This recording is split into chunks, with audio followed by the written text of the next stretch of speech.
নমস্কাৰ one nation one election বা এক ৰাষ্ট্ৰ এক নিৰ্বাচন আপোনালোকে জানেনে এইটো ইছ্যু খবৰত কিয় আছে আচলতে যোৱা ২৬ নৱেম্বৰত সংবিধান দিৱসৰ দিনা প্ৰধানমন্ত্ৰী নৰেন্দ্ৰ মোদীয়ে এখন সন্মিলনত তেওঁ ওৱান নেশ্যন ওৱান ইলেকশ্যনৰ ওপৰত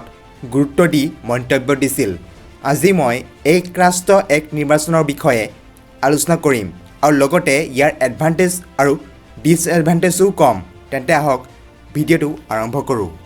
ইভিএমত ভোট দিয়াৰ দৰে অগ্নিকণ্ঠৰ ছাবস্ক্ৰাইব বটনত ভোট দিয়ক আৰু বেল আইকনটোত ক্লিক কৰক ওৱান নেশ্যন ওৱান ইলেকশ্যনৰ কনচেপ্টটোলৈ যোৱাৰ আগত ইলেকশ্যনৰ লগত জড়িত কিছুমান কথা জানি লওঁ আহক যেনে ভাৰতত ইলেকশ্যন ছিষ্টেমটো কণ্ডাক্ট কেনেকৈ হয় ভাৰতত তিনিটা লেভেলত ইলেকশ্যন কণ্ডাক্ট কৰা হয় প্ৰথমটো হৈছে লোকেল বডি ইলেকশ্যন য'ত ইনক্লুড হয় পঞ্চায়ত আৰু municipality election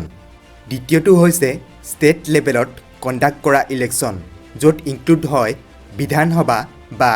state assembly elections আৰু তৃতীয়টো হৈছে আটাইতকৈ ওপৰৰ লেভেলৰ ইলেকশ্যন যিটো হৈছে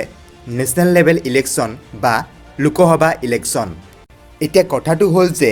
নৰেন্দ্ৰ মোদীয়ে ইয়াৰ আগতেও ওৱান নেশ্যন ওৱান ইলেকশ্যনৰ কথা উল্লেখ কৰিছিল আৰু কাৰেণ্টলি ইয়াৰ বহু চৰ্চা হৈছে কাৰণ মোদী ডাঙৰীয়াৰ মতে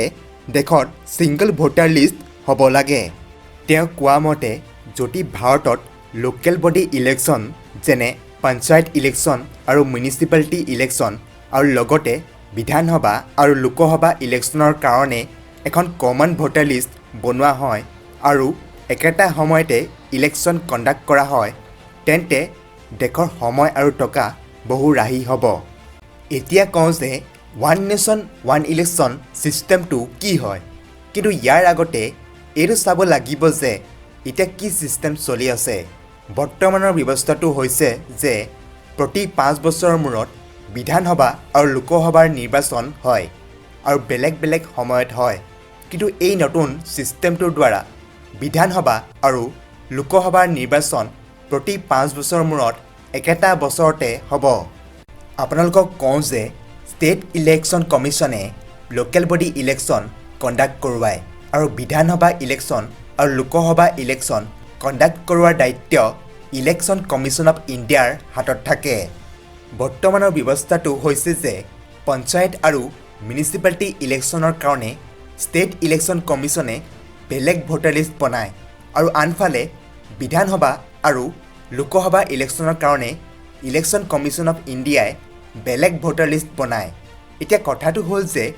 এই দুটা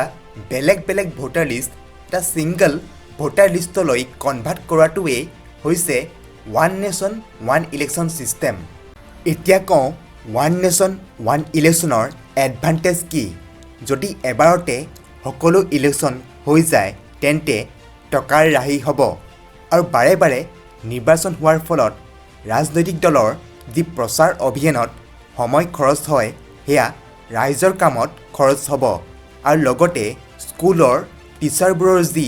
বাৰে বাৰে নিৰ্বাচনত ডিউটি পৰে যাৰ ফলত ষ্টুডেণ্টৰ পাঠদানত ক্ষতি হয় সেয়া নোহোৱা হ'ব এতিয়া কওঁ ইয়াৰ ডিছএডভান্টেজ কি ইয়াৰ পৰা আটাইতকৈ ডাঙৰ ক্ষতি হ'ব আঞ্চলিক দলসমূহৰ কাৰণ এক ৰাষ্ট্ৰ এক নিৰ্বাচন হ'লে ৰাষ্ট্ৰীয় দলসমূহে কেৱল ৰাষ্ট্ৰীয় ইছ্যুবোৰ ওপৰতহে বেছি প্ৰচাৰ কৰিব আৰু ৰাইজেও তেতিয়া ৰাষ্ট্ৰীয় ইছ্যুবোৰৰ ওপৰতহে বেছি ধ্যান দিয়া দেখা যাব যাৰ ফলত আঞ্চলিক দলসমূহে আঞ্চলিক ইছ্যুবোৰ লৈ ৰাইজৰ মনত বেছি প্ৰভাৱ বিস্তাৰ কৰিব নোৱাৰিব যিটো তেওঁলোকৰ বাবে এটা ডাঙৰ ক্ষতি হ'ব দ্বিতীয়তে অসম তথা উত্তৰ পূৰ্বাঞ্চলৰ বাবেও কিছু ডিছএডভান্টেজ আছে যেনে আজি অত বছৰৰ পৰা ৰাষ্ট্ৰীয় দলসমূহেতো অসমৰ প্ৰধান সমস্যাবোৰ যেনে বানপানী সমস্যা বিদেশী সমস্যা আদিকতো কোনো গুৰুত্ব দিয়াই নাই আৰু ইয়াৰ পাছত যদিহে ওৱান নেশ্যন ওৱান ইলেকশ্যন হয় তেতিয়া ৰাষ্ট্ৰীয় দলসমূহে ৰাষ্ট্ৰীয় ইছ্যুবোৰৰ ওপৰতহে বেছি ধ্যান দিব যাৰ ফলত অসমৰ আঞ্চলিক ইছ্যুবোৰৰ প্ৰাধান্য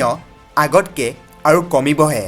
এয়াই আছিল ওৱান নেশ্যন ওৱান ইলেকশ্যনৰ এডভান্টেজ আৰু ডিছএডভান্টেজ আপুনি ওৱান নেশ্যন ওৱান ইলেকশ্যন ছিষ্টেমটো হোৱাটো বিচাৰে নে নোহোৱাটো বিচাৰে কমেণ্ট ছেকশ্যনত জনাব।